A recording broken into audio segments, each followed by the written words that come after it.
ഒരു ഡീലിനെ സംബന്ധിച്ചുള്ള ചോദ്യം ഉയർന്നു വന്നിരുന്നു. കേസ് എഴുതി തള്ളുന്നതുമായി ബന്ധപ്പെട്ട് അദ്ദേഹത്തിന് പരിചിതമായ ചില സംഭവങ്ങൾ മുൻനിർത്തിയായിരിക്കും അങ്ങനെ പറഞ്ഞിട്ടുണ്ടാകുക, അങ്ങനെ ചോദിച്ചിട്ടുണ്ടാകുക.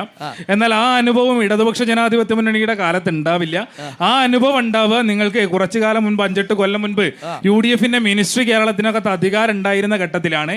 രണ്ടനുഭവം ഞാൻ അങ്ങയുടെ ഓർമ്മയിലേക്ക് കൊണ്ടുവരാം. ഒന്ന്, പ്രവീൺ തൊഗാഡി എന്ന RSSന്റെ നേതാവ് കേരളത്തിൽ വന്ന് നടത്തിയ വിദ്വേഷ പ്രസംഗം, ഈ നാടിനെയാകെ ഭിന്നിപ്പിക്കാൻ പാകത്തിലുള്ള വിദ്വേഷ പ്രസംഗം. ആ കേസ് എഴുതി തള്ളുന്നതിന് വേണ്ടി ഉമ്മൻചാണ്ടി, അന്നത്തെ മുഖ്യമന്ത്രിയായിരുന്ന ഉമ്മൻചാണ്ടി പറഞ്ഞ കാരണം കുമ്മനം രാജശേഖരൻ ഒരു കുറിപ്പ് തന്നിട്ടുണ്ടായിരുന്നു. ആ കുറിപ്പിന്റെ അടിസ്ഥാനത്തിൽ ആ കേസ് എഴുതി തള്ളുന്നു എന്ന് പറഞ്ഞുകൊണ്ടാണ് പ്രോസിക്യൂഷൻ വിഡ്രോവലിനെ ഉമ്മൻചാണ്ടി മിനിസ്ട്രി തയ്യാറായത്. സമാനമായ നിലയിലാണ് MG കോളേജിനകത്ത് ബോംബെറിഞ്ഞ് പോലീസുകാരന്റെ കാല് തകർത്ത RSSകാർക്കെതിരെ എടുത്ത കേസ് എഴുതി തള്ളുന്നതിന് വേണ്ടി ഉമ്മൻചാണ്ടി പറഞ്ഞത് ഒരു കോൺഗ്രസിന്റെ MLA തന്നെ കത്ത് നൽകി എന്നുള്ളതായിരുന്നു. പറഞ്ഞു പൂർത്തീകരിച്ചോട്ടെ. അങ്ങനെ കുമ്മന രാജശേഖരൻ കുറിപ്പ് കൊടുക്കുമ്പോ കേസ് എഴുതി തള്ളുന്നതിന്റെ അനുഭവം പണ്ട് UDF ഭരിക്കുന്ന കാലത്തെ ഉണ്ടാകൂ, ഇടതുപക്ഷ ജനാധിപത്യ മുന്നണി ഭരിക്കുന്ന കാലത്തെ ഉണ്ടാകില്ല. ഒരു കാര്യം കൂടി ഓർമ്മിപ്പിക്കാം, വേണമെങ്കിൽ അങ്ങേ ഒരു കാര്യം കൂടി ഓർമ്മിപ്പിക്കാം,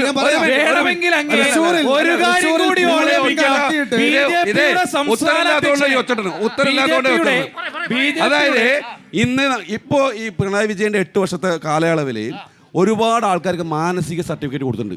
അത് RSSന്റെ മറ്റേ ക്രിമിനലുകൾക്ക് എന്ത് ക്രിമിനൽത്വം ചെയ്താലും അപ്പൊ മാനസിക സർട്ടിഫിക്കറ്റ് കൊടുത്തിട്ട് എന്തിട്ട് ഞാൻ പറഞ്ഞു വന്നത് നേരത്തെ ഒരു ചോദ്യം തൃശ്ശൂരിലെ കാര്യമാണ്.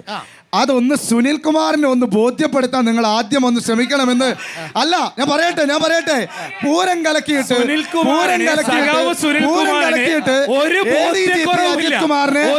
RSSന്റെ നേതാവ് ദത്താത്രേയ ഹൊസബലിന്റെ അടുത്തേക്ക് അയച്ചിട്ട് RSSന്റെ നേതാവിനെ കാണാൻ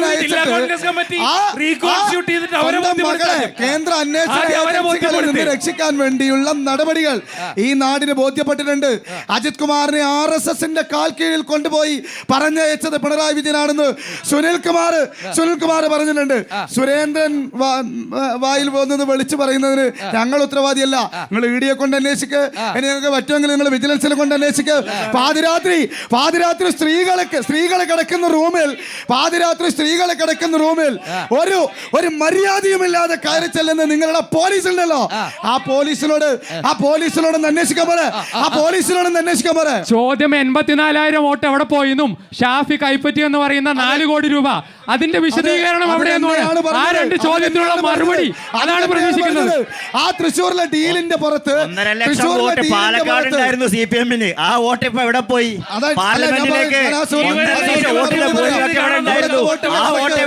ഇവിടുത്തെ വോട്ടിന്റെ കണക്ക് ഞാൻ പറഞ്ഞു. 38,000-ൽ നിന്ന് 36,000. അതിനെ തൃശ്ശൂരിൽ പറഞ്ഞു. അത് നിങ്ങളുടെ ഡീല്. പാലക്കാട് നിങ്ങൾ ജയിച്ചിടത്ത് നിന്ന്, നിങ്ങൾ CPIM-ന്റെ MLA ദിവാകരൻ ജയിച്ചിടത്ത് നിന്ന് നിങ്ങൾ എങ്ങനെ 3-ാം സ്ഥാനത്ത് പോയി, എങ്ങനെ BJP 2-ാം സ്ഥാനത്ത് വന്നു എന്നുള്ളത് നിങ്ങൾ ആദ്യം പറയണം. എന്റെ ചോദ്യം BJP പ്രതിനിധിയും കോൺഗ്രസ് പ്രതിനിധിയുമാണ്. 2016 നിയമത്തിലും അതേപോലെ തന്നെ 2014 ലോക്സഭാ ഇലക്ഷനിലും BJP ജയിച്ചു. അവിടെ CPM-ന്റെ വോട്ട് ഒരു വോട്ട് പോലും കുറയാതിരിക്കുമ്പോൾ കോൺഗ്രസിന്റെ ഈ കുറഞ്ഞ വോട്ട് എവിടെ പോയി എന്ന് കോൺഗ്രസ് നേതാവിനോട് പറയണം. പാലക്കാട് ഇതാ 2000 കാര്യമല്ല ഞാൻ പറഞ്ഞത്, തൃശ്ശൂരത്തെയും നേമത്തെ കാര്യമാണ് ഞാൻ പറഞ്ഞത്. ആ കോൺഗ്രസിന്റെ വോട്ട്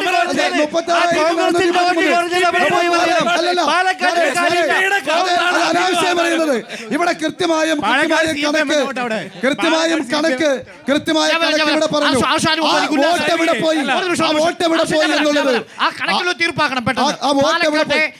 ദിവാകരൻ മത്സരിക്കുന്ന സമയത്തുണ്ടായിരുന്ന വോട്ട് എവിടെ പോയി എന്നാണ് ചോദ്യം, സ്പെസിഫിക് ചോദ്യം. അല്ല, തീർച്ചയായിട്ടും ഇടതുപക്ഷ ജനാധിപത്യ മുന്നണിക്ക് ഈ പാലക്കാട് നിയോജക മണ്ഡലത്തിൽ പിറകോട്ടടി ഉണ്ടായിട്ടുണ്ട് എന്നുള്ളതിൽ തർക്കല്ല. ആ പിറകോട്ടടി ഞങ്ങൾ പരിഹരിക്കും എന്നുള്ളതിനകത്തും തർക്കല്ല. തൃശ്ശൂരിൽ ഇവരുടെ ഡീല് അത് കൃത്യമായും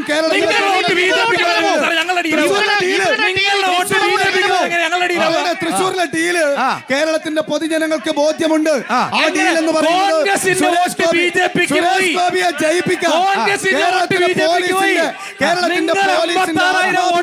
ജയിപ്പിച്ചു. എന്റെ സംശയമില്ല. ADGP അജിത് കുമാറിനെ മനസ്സിലായി. RSS കാരുടെ അടുത്തേക്ക് പറഞ്ഞയച്ച് മനസ്സിലായി. അവിടെ റഷീദ്, കൃത്യമായി റഷീദ്, എന്നെ ചോദ്യം.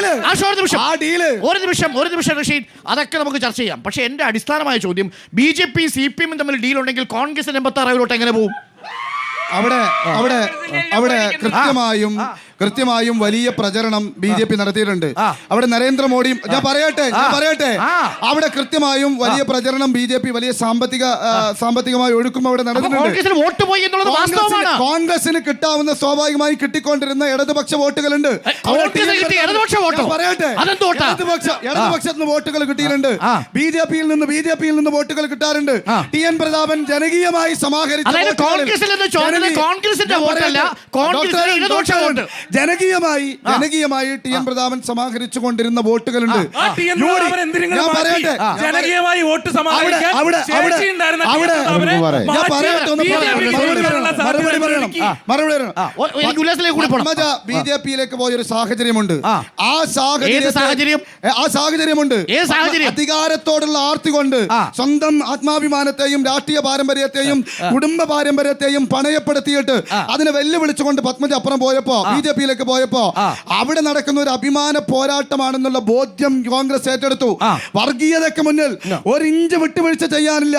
അപ്പൊ കോൺഗ്രസിന്റെ ഒരു ഫയർ ബ്രാൻഡ് നേമത്ത് ഞങ്ങള് ഏറ്റവും നല്ല മികച്ച സ്ഥാനാർത്ഥി ഇറക്കി. ഒരു ഘട്ടത്തിൽ ജയരാജൻ വലിയ പോരാട്ടം കാഴ്ചവെക്കുമെന്ന് പറഞ്ഞപ്പോ വടകരയിൽ അങ്ങനെ കേരളത്തിലെ ഏറ്റവും കോൺഗ്രസിന്റെ സ്ഥാനാർത്ഥികൾ ഏറ്റവും മികച്ച സ്ഥാനാർത്ഥിയെ ഞങ്ങള് തൃശ്ശൂർ നിലനിർത്താൻ വേണ്ടി അയച്ചു. അവിടെ പകരം നേരത്തെ ചോദിച്ചു എന്തിന് ഷാബി പറമ്പിൽ പോയി? ഷാബി പറമ്പിൽ പോയതിന്റെ ഉത്തരമാണ് 1 ലക്ഷം വോട്ടിന് വടകരക്കാർ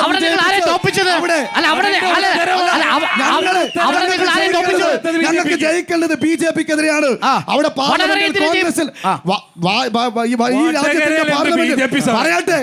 രാജ്യത്തിന്റെ പാർലമെന്റിൽ ഭൂരിപക്ഷം കോൺഗ്രസിന്റെ MP-മാർ കടന്നു വരേണ്ടത് രാജ്യത്തിലെ രാഹുൽ ഗാന്ധിയുടെ പോരാട്ടത്തിന് കരുത്ത്